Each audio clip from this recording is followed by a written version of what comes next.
Warahmatullahi wabarakatuh. Nama saya Rehan Zaki Wibowo dengan NIM 21106113332 dari kelas Hukum Pembangunan Berkelanjutan kelas D.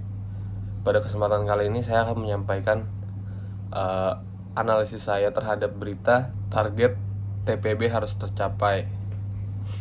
Yang pertama adalah analisis saya, yaitu berita yang setelah saya baca menggambarkan keprihatinan yang mendalam terkait kemajuan yang lambat dalam mencapai tujuan pembangunan berkelanjutan atau Sustainable Development Goals atau SDGs yang telah ditetapkan oleh Perserikatan Bangsa-Bangsa atau PBB. Beberapa poin penting yang perlu diperhatikan dalam konteks SDGs adalah: 1. Ketimpangan dalam kemajuan. Sekretaris Jenderal PBB Antonio Guterres mencatat bahwa hanya 15% dari target SDGs yang sesuai jalur, sisanya terhambat atau bahkan mundur. Hal ini menggambarkan ketidaksetaraan dalam kemajuan antara negara-negara maju dan berkembang. Kedua, keterlibatan negara maju. Negara-negara maju seringkali lebih banyak berbicara daripada bertindak dalam mencapai SDGs. Mereka diingatkan untuk lebih aktif dalam memenuhi kewajiban mereka, termasuk dalam hal bantuan kepada negara-negara berkembang. 3. Diskriminasi dalam perdagangan.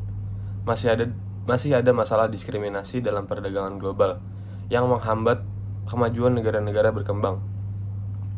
Hal ini berkaitan dengan isu-isu perdagangan yang adil dan hambatan dalam mengembangkan industri berbahan baku alam.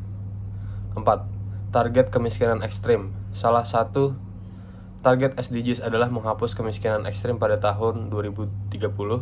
Namun banyak negara berkembang dan miskin jauh dari mencapai target ini, dan diperlukan waktu yang sangat lama untuk mencapainya. Selanjutnya ada ketimpangan yang berdampak global.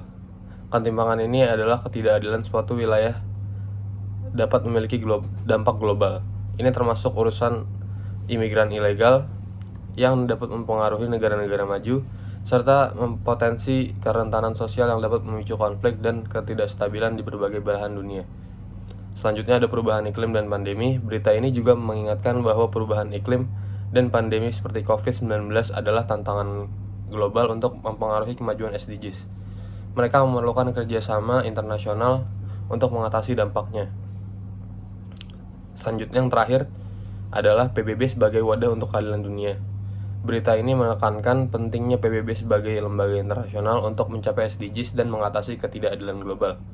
PBB diharapkan menjadi lebih adil dan efektif dalam mengkoordinasi upaya negara-negara untuk mencapai tujuan pembangunan berkelanjutan. Dalam konteks SDGs, penting bagi semua negara, termasuk negara-negara maju, berkembang, dan miskin, untuk bersatu dalam mencapai tujuan tersebut demi perdamaian dunia dan kesejahteraan sosial yang lebih besar bagi semua warga dunia. Hal ini menekankan pentingnya kerjasama global, pengurangan ketimpangan, dan tindakan konkret untuk mencapai SDGs pada tahun 2030. Yang kedua adalah analisis dari saya dengan konsep 5W1H. Pertama, who atau siapa.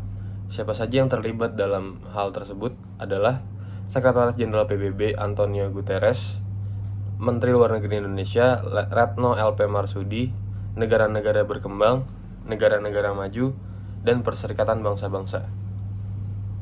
Yang kedua, apa saja isu yang dibahas dalam berita tersebut. Yang pertama ada capaian SDG saat ini hanya 15% yang sesuai jalur. Kedua, negara-negara maju terkendala oleh retorika dan sistem yang tidak adil. Ketiga, negara-negara berkembang menghadapi diskriminasi dalam perdagangan dan hambatan dalam hilirisasi industri berbahan baku alam. Lalu ada laporan PBB menunjukkan bahwa hanya 12% dari target SDGs yang sesuai jalur, 50% lambat, dan 30% stagnan atau mundur. Selanjutnya ada tingkat kelaparan global tertinggi sejak 2005 dan diperlukan waktu sangat lama untuk mengatasi kesenjangan gender. Yang terakhir, sebagian besar negara berkembang mengalami krisis hutang dan negara maju tidak memenuhi janji bantuan kepada negara berkembang. Selanjutnya, kapan sidang umum ini diadakan? Yaitu pada tanggal 19 sampai 26 September 2023 di New York, Amerika Serikat. Lalu tujuan SDGs adalah menghapus kemiskinan ekstrim pada tahun 2030. Selanjutnya, di mana sidang ini diadakan? Sidang umum PBB diadakan di New York, Amerika Serikat.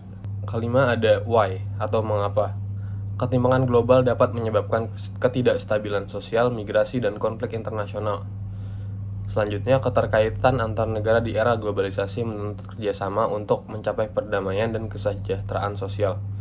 Lalu, perubahan iklim seperti pandemi COVID-19 dan potensi konflik seperti di Ukraina menunjukkan urgensi SDGs sebagai peta jalan menuju keadilan dunia. Yang terakhir, ada how atau bagaimana. Bagaimana untuk mencapai tujuan SDGs tersebut adalah diperlukannya upaya kolaboratif dari negara-negara maju dan berkembang untuk mencapai target SDGs.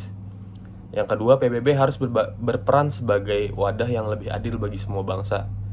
Yang terakhir, diperlukan kerjasama global dan dukungan finansial dari negara kaya diperlukan untuk mempercepat capaian SDGs. Itu saja yang bisa saya sampaikan pada kesempatan kali ini. Kurang lebihnya mohon maaf. Assalamualaikum warahmatullahi wabarakatuh.